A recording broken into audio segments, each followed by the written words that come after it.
तो बच्चों एक बार फिर से आप सभी का GS92 यूट्यूब चैनल में स्वागत है। तो आज हम लोग मासा ज्ञात करने की विधि पढ़ेंगे।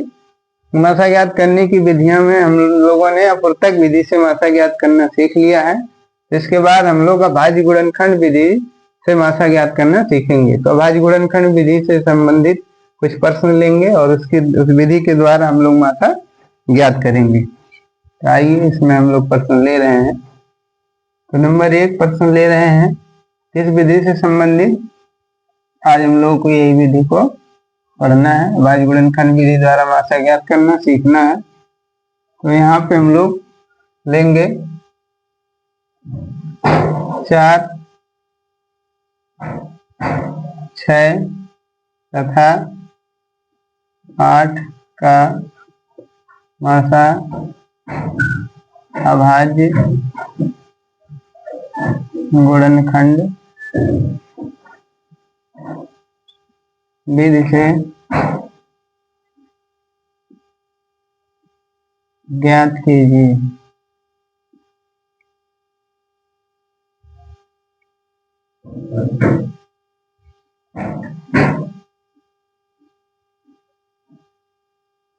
ये हमारा प्रश्न है।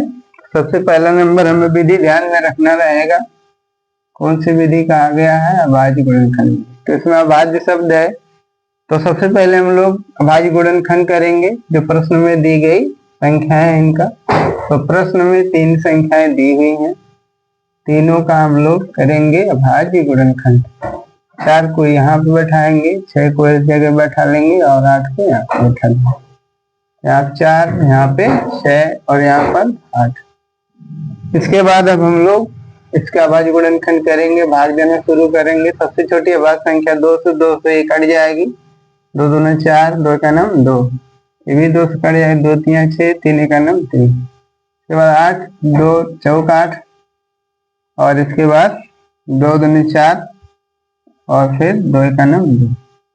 तो तीनों संख्याओं का हमने अभाज्य गुणनखंड कर दिया। इसके बाद हम लोग लिखेंगे 4 बराबर 4 के अभाज्य गुणनखंड लिखेंगे 2 गुणे 2 और इसके बाद फिर यहाँ पे नीचे लिखेंगे 6 के अभाज्य गुणनखंड 2 गुणा 3 और 8 का 2 गुणे 2 3 बार है, 3 बार लिख देंगे। ये 2 बार से 2 बार लिखेंगे। अब इसके बाद हम लोग नीचे लिखेंगे अतः 4 6 तथा 8, 4 6 तथा 8 का मासा बराबर। तो तीनों में एक जैसा देखेंगे क्या है, तीनों में एक जैसा है 2, तो 2 ही हमारा हो जाएगा आंसर। और कोई भी गुणनखंड तीनों में एक जैसा नहीं है, होता तो यहाँ गुणे में लिखते। तो एक प्रश्न हमने आपको समझाया, हमें उम्मीद है समझ में आया होगा। तो आइए हम लोग दूसरे प्रश्न लेते हैं मासा का।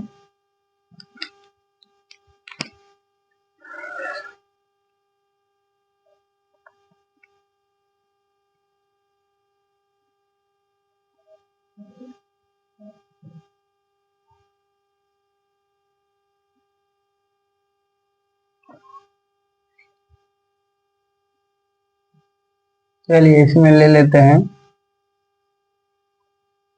12, 18 तथा 24। तो तीनों संख्याओं का हम लोग सबसे पहले अभाज्य गुणनखंड करेंगे, जैसा कि अगले प्रश्न में किए थे। तो यहाँ पे लिखेंगे 12। 12 कहाँ से आया है? प्रश्न से आया है। प्रश्न में हमने लिखा है, 3 भी बना के दर्शा दिया, बता दिया आपको। तो 2 6 12, 2 3 6, 3 का नाम 3। इसके बाद 18 है, 18 का भी अभाज्य गुणनखंड करेंगे। 2 9 18, फिर 3 3 का 9, 3 का नाम 3। इसके बाद 24, 2 बराबर 24, 2 6 12 और 2 3 6, 3 का नाम 3। तो यहाँ पे हम थोड़ा जल्दी कर रहे हैं, नहीं तो वीडियो बड़ा हो जाएगा। अगर आपको यहाँ से अभाज्य गुणनखंड समझ में नहीं आ रहा होगा तो डिस्क्रिप्शन में जाइएगा, वहाँ पे हमने अच्छे से अभाज्य गुणनखंड विधि अभाज्य गुणनखंड करना बताया है। उसमें देखेंगे तो निश्चित ही आपको भाज्य गुणनखंड करना आ जाएगा। चलिए हम लोग आगे बढ़ते हैं। 12 का भाज्य गुणनखंड देखते हैं।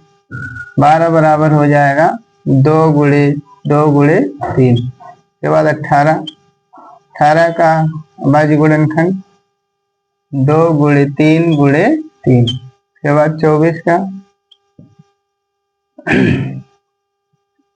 ये दूसरा प्रश्न है तो वहां 2 लिख देंगे। 2 गुणे 3 तो 3 दूनी 6 6 दूनी 12 12 दूनी 24 3 3 का 9 9 दूनी 18 भी सही है। 3 दूनी 6 6 दूनी 12 भी सही है। अब हम लोग नीचे लिखेंगे आता किसका हमने से मासा पूछा है 12 18 तथा 24 का मासा बराबर। तो देखिए तीनों में एक जैसा क्या है, तीनों में एक जैसा 2 है, पहले 2 लिखेंगे। इसके बाद तीनों में 3 3 भी है तो 3 लिख देंगे गुणे में। और कुछ तीनों में नहीं है तो और कुछ भी यहाँ नहीं लिखेंगे गुणे में। अगर होता वैसे मिलता तीनों में तो फिर से गुणे में लिखते। यहाँ पे हमारा मासा है जो है वो हो जाएगा 2 गुणे 3 मीन्स 6 2 3 6 ये आंसर है। तो उम्मीद है यह भी प्रश्न आपके समझ में आया होगा। तो आइए हम लोग एक तीसरा प्रश्न लेते हैं भाज्य गुणनखंड विधि से संबंधित।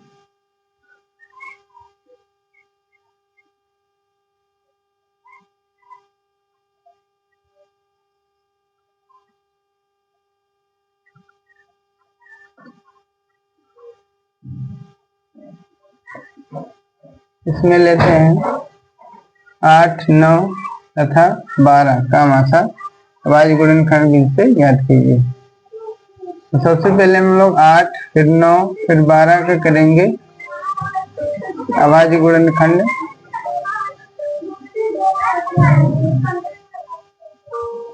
2 चौके 8 2 दूना 4 2 का 9 3 3 9 3 का 9 3।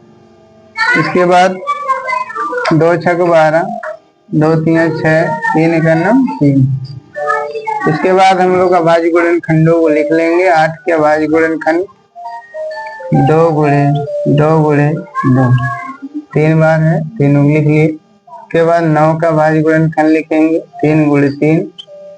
इसके बाद 12 का भाज्य गुणनखंड 2 गुणे 3 चेक कर लेते हैं। 2 दूनी 4 4 दूनी 8 सही है। 3 3 का 9 3 दूनी 6 6 दूनी 12 ये भी सत्य है। अब लिखेंगे आता 8 9 तथा 12 8 9 तथा 12 का मासा बराबर। तीनों में एक जैसा क्या है, तीनों में एक जैसा कुछ भी नहीं है।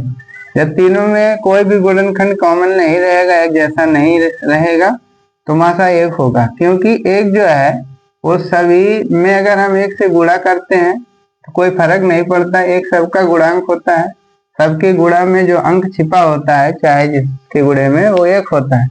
इसीलिए जब इन तीनों में कभी भी 3 संख्या 4 संख्या चाहे जितनी संख्याओं का यदि मासा आपसे पूछा जाता है भाज्य गुणनखंड विधि से तो आप तीनों गुणनखंड में कॉमन कुछ नहीं देखेंगे तो मासा सीधा समझ जाइए 1 होगा। क्योंकि 1 से चाहे जिस चीज में गुणा करेंगे कोई फर्क नहीं पड़ता। तो इस तरह से जो हमारा आंसर होगा वो 1 होगा। हमें उम्मीद है यह भी प्रश्न आपके समझ में आया होगा। तो हमने मासा को बताया, यदि ये बताया हुआ हमारा समझ में आया होगा, ये जो मैंने भाज्य गुणनखंड विधि से मासा ज्ञात करना सिखाया, तो हमारे चैनल को सब्सक्राइब करिए और लाइक करिए और अपने दोस्तों के साथ शेयर भी कीजिए। धन्यवाद।